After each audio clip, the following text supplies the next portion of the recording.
Hello, my name is Steven Kafkarisos, and I, along with my colleague Jodie Koch, who assisted with this presentation, are reference librarians at the State Library of Victoria. None of us can visit the library right now, but our rich website with its wealth of digital resources is open 24/7. If you are stuck at home and feel like traveling in time and space, the State Library has some fabulous tools to open doors to other eras and other places. Today, we'll be exploring a database called London Lowlife, which provides an in-depth look at 19th century street culture in London.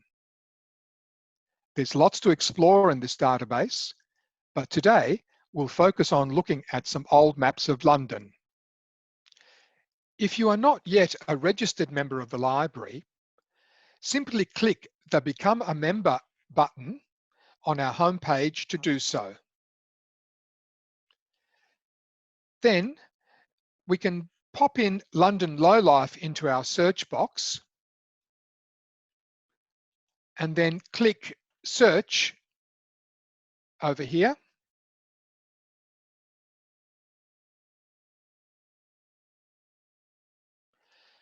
London Lowlife should be the first record on our list. When we click the Available Online link just below, we'll be prompted to log in with our membership details. This will then take us to the database.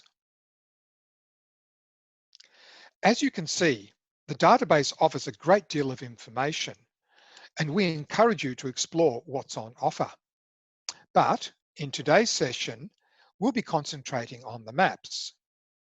Now, let's move to the Interactive Maps tab and explore over 100 years of a famous city evolving and changing. When we first arrive in the Interactive Maps section, there are three areas that we will use to play with historic London. Firstly, we have the list along the left-hand side of 27 maps that are interactive. Secondly, we have our modern London map. Here you can see Heathrow Airport. This runs under our historic maps and provides a modern reference. And three, we have the tools. We have an enlarger and reducer. We have an opacity slide that allows us to alter the maps. And lastly, we have the information at the bottom of the screen giving us the map information. This, in fact, is map number 1, Stanford's map of the British metropolis and its suburbs, 1884. Today, however, we shall begin with map 24 from around 1895. To move to map 24, we slide across and use the arrows up and down to shift our numbers. If we continue going down this list, we shall get to number 24. When we click on it, it will impose the map on old central London, and it will sit there. We can then enlarge it, and let's do that now.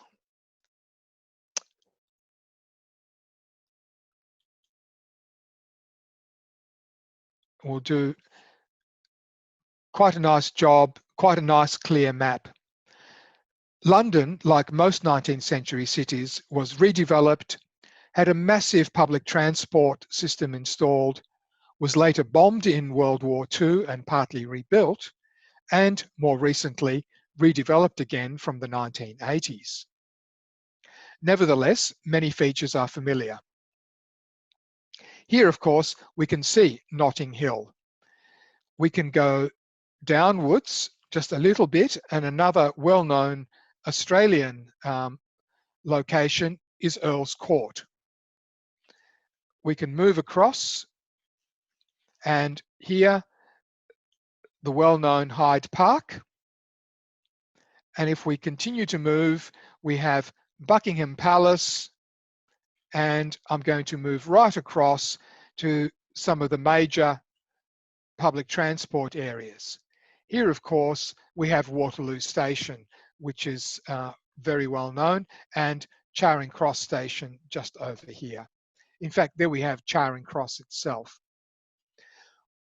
One of the things that we do notice about this map when we use the opacity slider,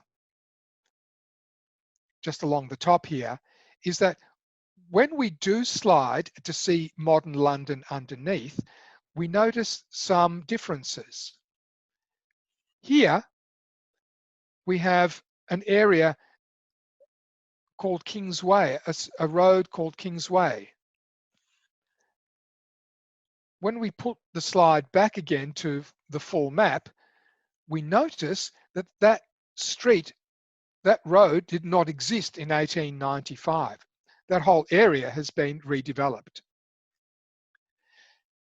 Over at Charing Cross, we can do the same. We can slide across, and we can in fact see that this particular street here in modern London is Charing Cross Road. But back in 1895,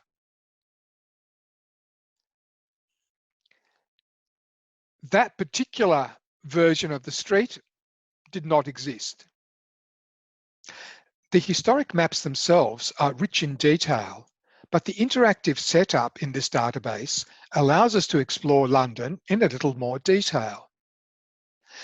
Let's take a look at the Tallis street views.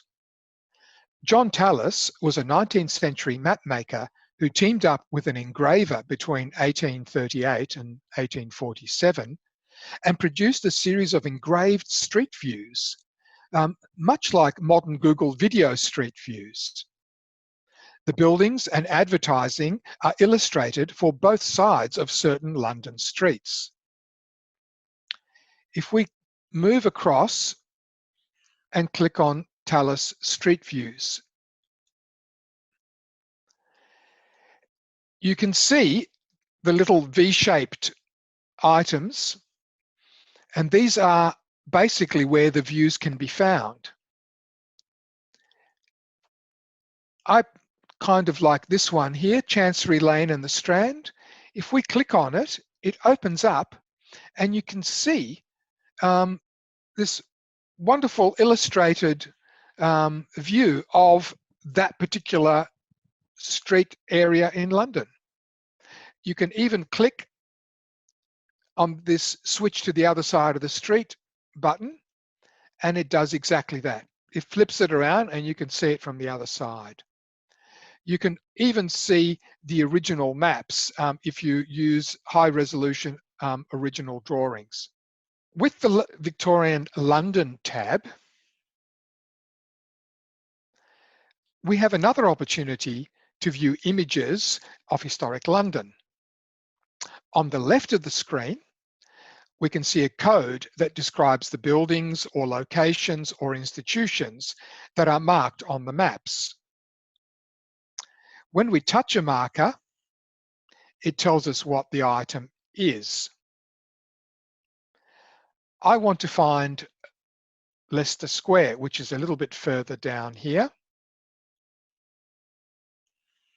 and have a look at this particular area that's marked right in the middle. When I click on it, it opens up with an image. We get a rather nice image of Leicester Square as it was in the 19th century. At this point, we can also click on it and blow it up, so we can get a fair bit of detail on Leicester Square.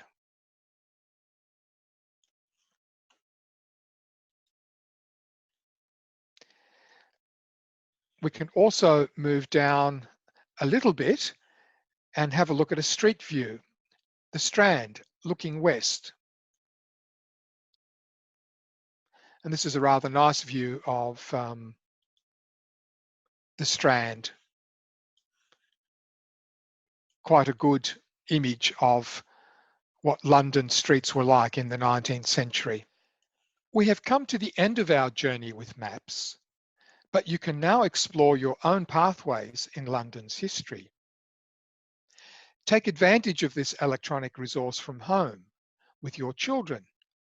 See where your ancestors may have lived, research your novel, or complete an assignment. There is so much material to discover.